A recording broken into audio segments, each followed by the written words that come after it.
계신 승객 여러분, 안전벨트를 착용하여 주십시오. 이 비행기의 도착 예정지는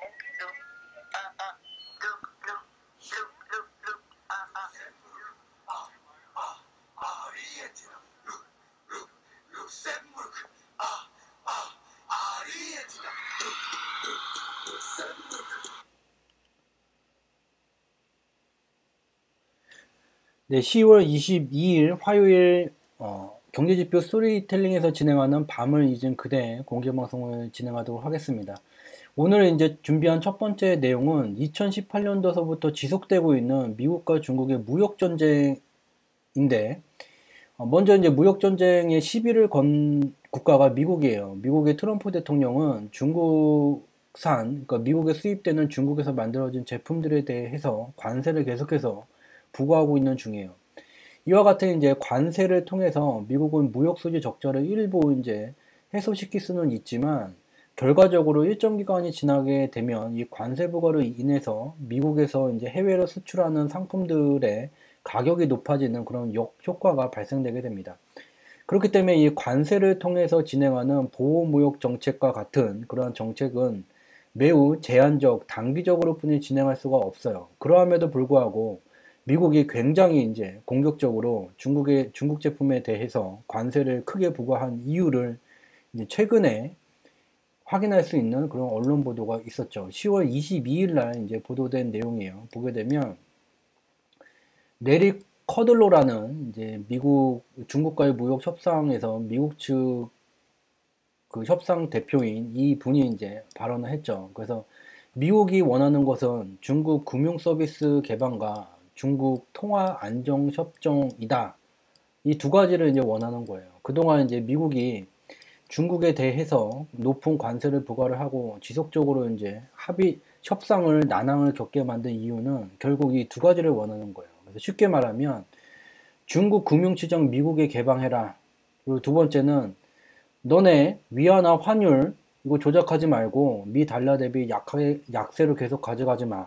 그래서 다시 표현을 하게 되면 중국이라는 국가는 1년이라는 기간 동안에 지구상에서 어느 국가들보다 가장 많은 부를 만드는 그러한 국가예요. 그래서 이 중국이라는 국가가 어마어마한 이제 설비 투자와 인프라 투자를 통해서 세계에서 제일 많은 이제 부를 만들고 있는 중이에요. 근데 미국은 여기에다가 금융시장을 개방하라고 이제 압박을 하는 거예요. 이 금융시장을 개방하게 되면 미국이 이와 같은 중국과 같은 부를 걷기 위해서는 어마어마한 이제 설비 투자가 진행이 되는데, 이러한 설비 투자를 할 필요 없이 중국이 일궈놓은 부에 대한 이제 배당을 받게 돼요. 그래서 얘네들이 중국에서 만들어 놓은 것을 빨대를 쪽 꼽아서 단물을 쪽쪽쪽 빨아갈 수 있는 그러한 루트를 열어라 라고 이제 압박을 하는 거고, 두 번째는 이제 돌려서 굉장히 간접적으로 적어놨어요. 통화 안정 협정이라고 이제 표현을 했지만, 이것은 바로 미국이 중국을 환율 조작 국가로 지정한 것과 이제 연관되는 내용이에요. 즉, 미 달러 대비 위안화를 이제 약세로 가져가지 마라. 즉 인위적으로 미 달러 대비 위안화를 약세로 만들어서 쉽게 GDP가 증가하는 조건을 만들지 마라. 즉 환율 건들지 마라. 또는 여기에 이제 추가적으로 이제 블룸버그 통신을 통해서 보도된 내용을 추가하게 되면, 이 미국과 중국 무역 협상 과정 속에서 이제 서면으로만 합의된 내용 중에 하나가 바로 이제 위안화 가치 절상이에요. 그래서 이 내용을 좀 이제 숫자로 표현된 경제지표를 통해서 확인해 보게 되면, 먼저 이제 이 첫 번째 내용이에요.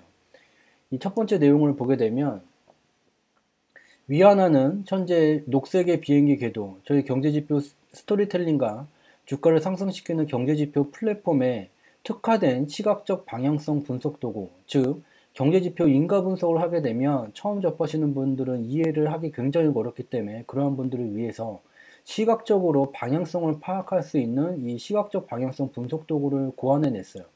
그래서 이러한 방향성 분석 도구는 녹색의 비행기 궤도라고 불려요. 그래서 녹색의 비행기 궤도는 제일 밑에서부터 태동기, 성장기, 성숙기, 쇠퇴기로 구성이 되게 돼요.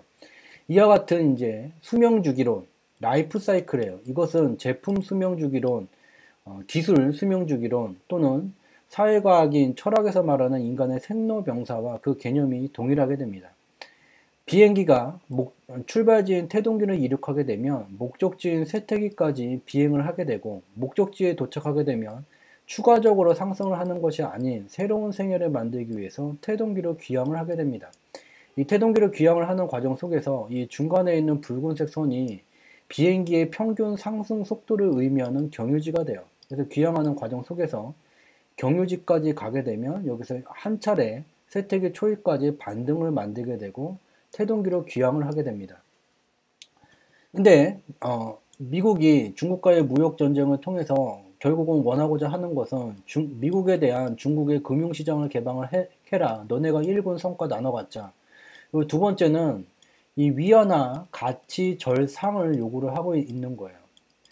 인위적으로 미 달러 대비 위안화 가치를 높게 가져가는 거예요. 참 이것은 무리한 요구라고도 생각할 수는 있지만 미국은 그래왔던 국가예요. 제2차 세계대전이 끝난 다음에 지구상에 존재하는 금의 80% 이상의 금이 미국의 중앙은행에 들어가게 됐어요. 이 뒤부터 미국이라는 국가를 막을 수 있는 지구상에 존재하는 국가는 존재하지를 않게 돼요. 그래서 미국은 어떤 짓을 했냐면 1985년에 지속적으로 현재와 같이 미국의 무역 수지가 적자를 나타내고 있던 중이었어요. 그랬더니 미국은 야, 우리나라가 계속해서 무역을 통해서 적자를 보고 있는데 우리가 생각하기에는 이 미 달러 가치가 너무 높아. 그러니까 너네들 와봐. 그 당시에 이제 난다긴다 뒷골목에서 이제 힘 좀 잡고 다니던 영국, 서독, 프랑스, 일본을 플라자에 불렀어요. 우리가 이 무역 적자 계속해서 난다. 이것을 이제 해소해야 되겠어. 야, 지금부터 여기 도장 찍어. 미 달러는 인위적으로 절하를 하고 너네 네 개 나라 화폐 가치는 인위적으로 절상을 하게 된다. 도장 찍어. 그래서 찍었어요.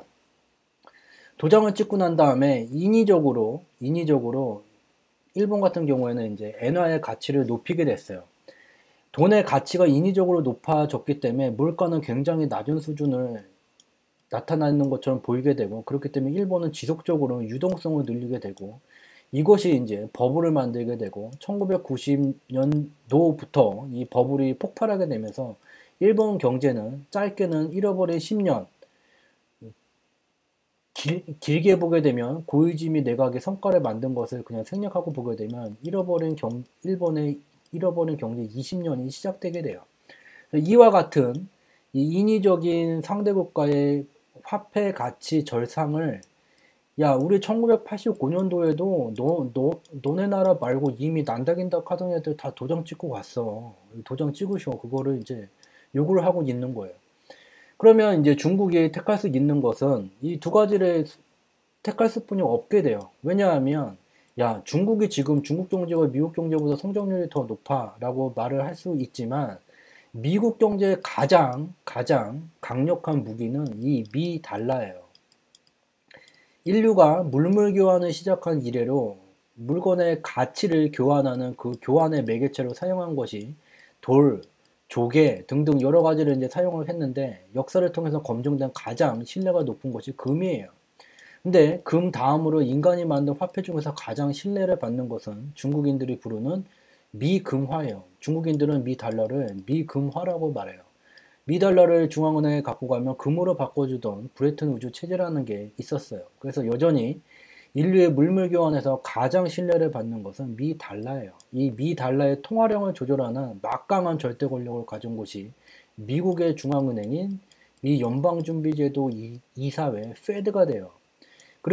그리고 여기에 이제 추가적으로 이제 기축통화 국가 뭐 여러 가지 이제 뭐 파운드와 엔화, 최근에는 이제 중국의 위안화도 기축통화 바운더리에 포함이 됐지만 각국의 중앙은행의 금고에 이 편입되는 기축통화 중 편입 비중이 가장 높은 49%, 거의 50% 비중을 차지하는 것이 여전히 미 달러예요. 그렇기 때문에 미국의 미 달러가 이와 같은 기축통화 중에서도 절대 비중을 차지하고 있는 한 중국이 현재 입장에서는 미국을 상대로 어떻게 해볼 수 있는 바가 없어요. 이미 1985년에 난다긴다 하던 국가들도 도장을 찍었어요. 그렇기 때문에 도장을 찍을 수뿐이 없을 것이라고 판단이 되고요.